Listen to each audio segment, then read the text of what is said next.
The legend of white snake episode 13। जैसा कि हमने पिछले एपिसोड में देखा कि याओ याओ बाई लॉर्ड शू को उस लड़की के बारे में बताती है जिसने उसकी जान बचाई थी। उस लड़की का नाम होंगशिन है। वो बताती है कि होंगशिन मदद के लिए मेरे पास आई थी। उसने मुझसे कहा कि टाउटी ने बहुत से लोगों को बड़े बेरहमी से मार डाला और होंगशिन एक ही मात्र वो जरिया है जिससे कि मैं बेगुनाह साबित हो सकती हूँ, क्योंकि इसने राजकुमार की जान बचाई है। कहीं ये राक्षस टाउटी तो नहीं जिसने राजकुमार पर हमला किया था? अब ये लोग होंगशिन से मिलते हैं और उसकी चोट ठीक करने का उपाय सोचते हैं। वहीं दूसरी तरफ टाउटी जाकर कीशाओ से मिलता है। कीशाओ पर हमला कर देता है जिससे उसकी आंखों की रोशनी चली जाती है। तभी उसे बचाने वहाँ याओ याओ बाई आ जाती है और अब वो उससे लड़ना शुरू कर देती है। इसी बीच वो ये बता देता है कि कीशाओ के मास्टर की हत्या उसने खुद की थी। अब टाउटी वहाँ से भाग जाता है। अब जब कीशाओ को सच्चाई का पता चल जाता है तो उसे इसका बहुत अफसोस होता है कि उसने याओ याओ बाई पर बेबुनियादी इल्जाम लगाया। इसके लिए वो उससे माफी मांगता है। अगले सीन में हम राजकुमार को देखते हैं जिससे ये लग रहा था कि मिस लैंग ने उसकी जान बचाई थी। तभी वहाँ माउंटेन किंग होंगशिन को अपने साथ ले आती है और उन्हें बताती है कि उनकी जान जिसने बचाई थी वो मिस लैंग नहीं बल्कि होंगशिन थी। और तभी अचानक से उसका जादू खत्म हो जाता है और उसका चेहरा राजकुमार के सामने आ जाता है। अब राजकुमार उसका चेहरा देखकर डर कर वहाँ से भाग जाता है। इस घटना के बाद होंगशिन काफी दुखी हो चुकी थी। चलते वो अमृत कक्ष में जाकर दवा ढूंढने लगती है। तभी वहाँ मिस लैंग आ जाती है और उसे पकड़कर लॉर्ड शू के पास ले जाती है। जब वो होंगशिन को लॉर्ड शू के पास ले जाती है तभी उसे रास्ते में याओ याओ बाई मिल जाती है। याओ याओ बाई कहती है कि इसका इरादा गलत नहीं था।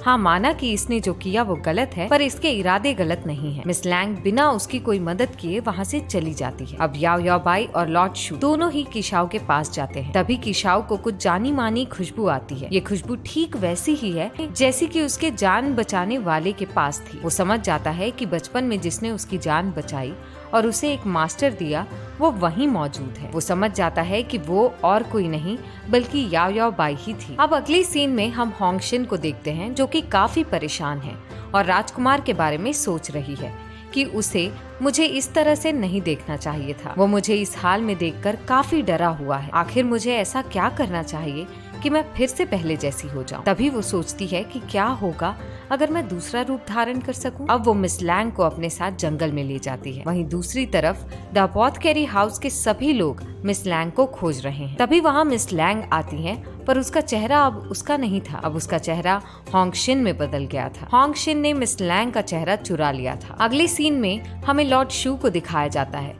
जो कि मिस लैंग से उसकी हालत के बारे में पूछता है। वो कहता है कि होंगशिन ने मिस लैंग का चेहरा चुरा लिया है। इस पर माउंटेन किंग कहती है कि मैंने आज तक पैसा चुराना, खाना चुराना और तो और दूसरों की पत्नियां भी चुराने का सुना है, पर उसने चेहरा कैसे चुरा लिया? इस पर मिस लैंग याओ याओ बाई को कहती है कि ये सब तुम्हारी गलती है, क्योंकि अगर तुम होंगशिन को अपने साथ यहाँ द अपोथेकेरी हाउस ना लाई होती तो आज मेरी ये हालत ना होती। तभी याओ याओ बाई पूछती है कि मिस लैंग, होंगशिन ने आपके साथ ही ऐसा क्यों किया? ऐसा करने के लिए उसने आपका चेहरा ही क्यों चुना? मिस लैंग कहती है कि होंगशिन ने कहा कि किसी को मेरा चेहरा पसंद है और उसे उस आदमी से प्यार हो गया है। ये सुनकर लॉर्ड शू याओ याओ बाई से पूछता है कि यहाँ एक आप ही हैं जो कि होंगशिन के साथ सबसे ज्यादा समय बिता चुके हैं। क्या आपको पता है कि उसे किससे प्यार हुआ है? इस पर माउंटेन किंग कहती है कि वो आदमी राजकुमार है। हो सकता है कि उसने ऐसा इसलिए किया क्योंकि वो राजकुमार का दिल जीतना चाहती है। अगले सीन में हम जाओस मैंशन में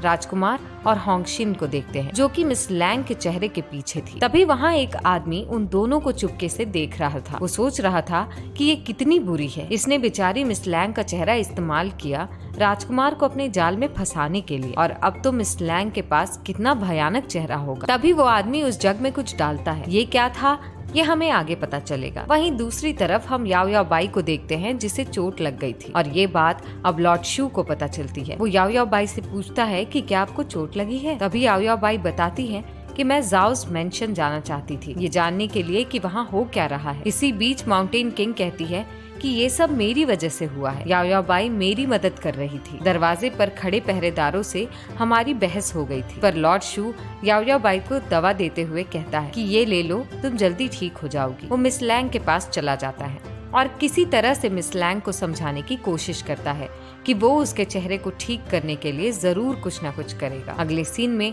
हम जाओस मैंशन को देखते हैं जहाँ माउंटेन किंग छुपते छुपाते आई है और अपने एक छोटे मॉन्स्टर को उस दरवाजे के पास भेजती है जहाँ 2 पहरेदार थे जिन्हें हम गार्डियंस ऑफ डोर्स के नाम से जानेंगे। अब वो छोटा मॉन्स्टर उन दोनों गार्डियंस ऑफ डोर्स को भटकाता है और अपने पीछे ले जाता है। इसके चलते अब याओ याओ बाई और लॉर्ड शू दोनों का रास्ता साफ था। अब ये दोनों होंगशिन के पास जाते हैं। लॉर्ड शू कहता है कि मैं तुम्हारी तकलीफ समझता हूँ, लेकिन इसका ये मतलब तो नहीं कि तुम किसी को भी चोट पहुंचाओ। पर होंगशिन कहती है कि मैं उसे उसका चेहरा कभी नहीं लौटाऊंगी। और इस तरह ये एपिसोड यहीं खत्म होता है।